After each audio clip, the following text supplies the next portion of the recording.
your first car was a Chevy Impala, I hear. Is that correct? That's correct. That's correct. Okay, That's tell me correct. about that. You love to drive, and I mean, here comes a spiritual person with a Chevy Impala. That's a magnificent first car to have. Well, that was 1983. Okay. I had, and since I could not afford to buy the brand new one, I bought the second-hand car from an auction, and I got it for $2,000. Wow. And then after 6 months or so, I had an accident or something. Somebody banged into me. I was making a left, and he was showing a wrong signal and straight coming into me. Ooh. And that's how I lost my Chevy.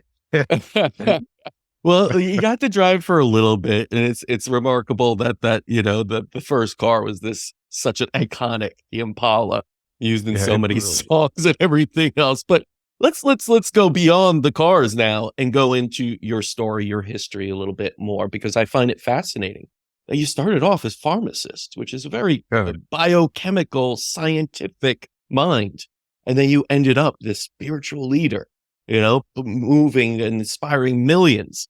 What was that kind of transition from this science mind to this spiritual one?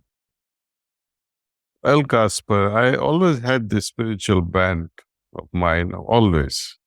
And even while studying pharmacy and then graduating out of it and doing the masters in pharmacy, and then later on practicing as a pharmacist, something forces you to do something. Is here to earn money, right? Yeah.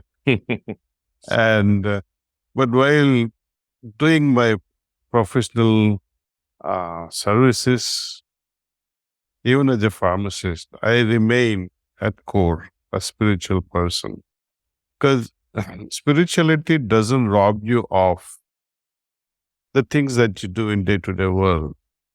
You may be a scientist, you can be a doctor, you can be a housewife, you can be a bus driver, or you can be a janitor. But as long as we perform our work with the awareness at a different level, that you are also doing something out of joy, something out of duty, something out of a higher call. And with each activity, you connect yourself with divinity if you believe in divinity, or connect with your higher self, or connect with your love center in your heart and do that activity and see how you enjoy the work. Because bringing in spirituality, meaning bringing in spirit of the work, meaning the love in your work, life changes. And I always found that bringing in spirituality, the love aspect, changes the very nature of work. Like I had pharmacists who were employed, interns who were employed, other ancillary staff members who were employed. And their attitude changes once you give them profit sharing. Mm. Right? Now, and then you can see the transition in their attitudes, sudden shift, because there's a gain at the end of it. Their attitude changes. So in this game also with divinity and evolution, especially when we talk of consciousness, whole life, entire purpose of our existence is only this, to my understanding, that how we can evolve our consciousness, how we can become more perceptive. And not just perceptive per se, but how to make use of that perception, how to respond to the awareness that you have brought in to yourself. Can you do something about it? For example, you felt or you became aware that so and so is suffering. You became aware of it. You are now conscious of someone suffering. You are sensitive enough to understand that. But are you going to take the next step? Then it completes the whole circle. If you take the next step. So it's not enough that you become aware, conscious. We have to take the next step also. Then this whole circle will be completed. See? Yes. And that's how I have lived my entire life. Mm, From the beginning, I would say, whenever I became aware of the spirituality, it has been the shadow, underlying shadow of my awareness.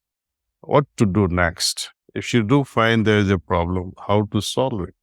mm, Be it personal or be it someone related, their friend or some acquaintance. It really doesn't matter.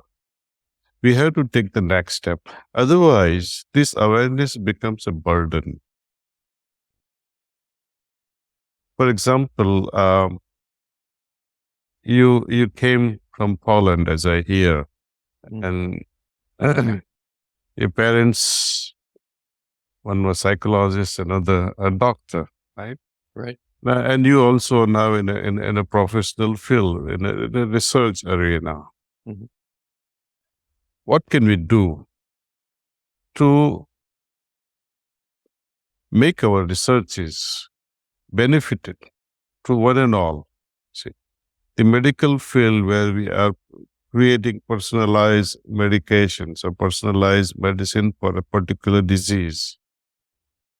Now, when we talk of the marketplace of medicine, it is one and for all. Tylenol, it's not personalized. Mhm. People make it personalized later on when it becomes very effective. But when it comes to diseases like diabetes, and the reason can be individually different from person to person. Similarly, cancer, the reasons can be absolutely different. And how we target all this medicine.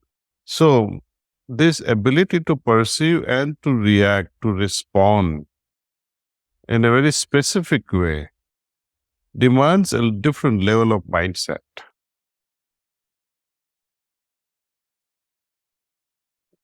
Now, So, education also has to be at that level. right. That one has to expand one's awareness and then also help to respond in such a way that maximum people can benefit out of it.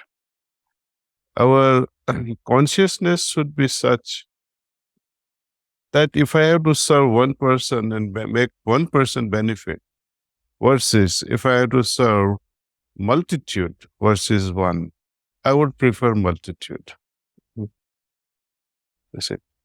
Personalized medicine means you are able to cater only to the one who are able to afford it. But unless we make that protocol in such a way that that protocol can become universal in identifying the genes or the causes, that you just put that blood sample and it will identify that this person needs this way of treatment, this person needs that way of treatment. So it should become predictable. I know we are not there as yet, but Yeah. if we can think like that, I'm sure solution will be there at the end. Oh, sure. And one of the things about medicine I've always said is that it lies in the measurable, and the measurable is on the biochemical alone without really measuring too much into, let's say, emotional, and definitely not into the spiritual. In many regards, we disregard completely the spiritual aspect of who we are. We're at our core, we are spiritual beings, and many of our health issues begin on a spiritual realm.